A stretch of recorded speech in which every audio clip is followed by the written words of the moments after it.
Operation सिंदूर में भारत की सेना ने अभूतपूर्व और अप्रतिम पराक्रम का परिचय दिया है। प्रधानमंत्री श्री नरेंद्र मोदी जी ने बहुत स्पष्ट और दो टूक शब्दों में आतंकवाद को लेकर भारत की नई नीति स्पष्ट कर दी है। वो ये है कि आतंकवाद के साथ कभी वार्ता नहीं हो सकती, खून और पानी एक साथ नहीं बह सकता और आतंकवाद के किसी भी आक्रमण का प्रभावी प्रतिकार और प्रहार किया जाएगा। ये अब भारत की नई स्थापित नीति है। It is now established new normal.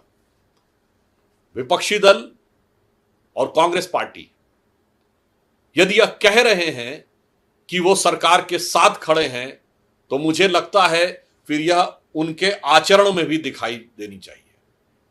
अगर आप साथ हैं तो मनसा वाचा कर्मणा साथ दिखिए।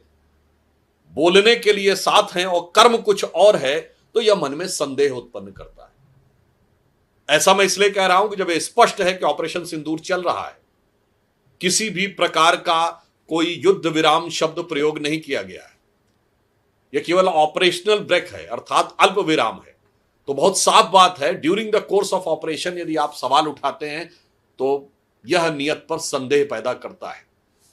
पूर्ण विराम आने दीजिए, उसके बाद आप किसी भी प्रकार का यदि विचार रखते हैं अथवा संसद के सत्र की बात करते हैं तो यह बात समझी जा सकती है। परंतु during the course of action अगर यह प्रश्न उठाया जाता है तो यह दिखाता है कि सरकार को साथ देने की बात कहने की बात चेहरा है यानी मुख है या मुखौटा है। दूसरी बात यह है कि भारत सरकार ने स्पष्ट रूप से यह कह दिया है कि भारत और पाकिस्तान के बीच पाक अधिकृत कश्मीर का विषय द्विपक्षीय माध्यम से ही इसका समाधान संभव है। इसमें किसी भी अन्य मध्यस्थ की कोई संभावना नहीं है।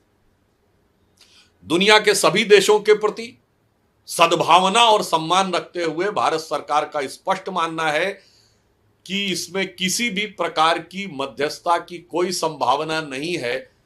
उन देशों के सहित जिनको कभी लोकतंत्र का रक्षक बताकर भारत के लोकतंत्र में हस्तक्षेप करने की मांग की गई थी, उन सहित किसी भी देश के साथ कोई मध्यस्थता की न आवश्यकता है न संभावना है। यह बात स्पष्ट की जा चुकी है। अतः इस विषय के ऊपर अकारण और अवांछित टिप्पणियां करने से बचना चाहिए।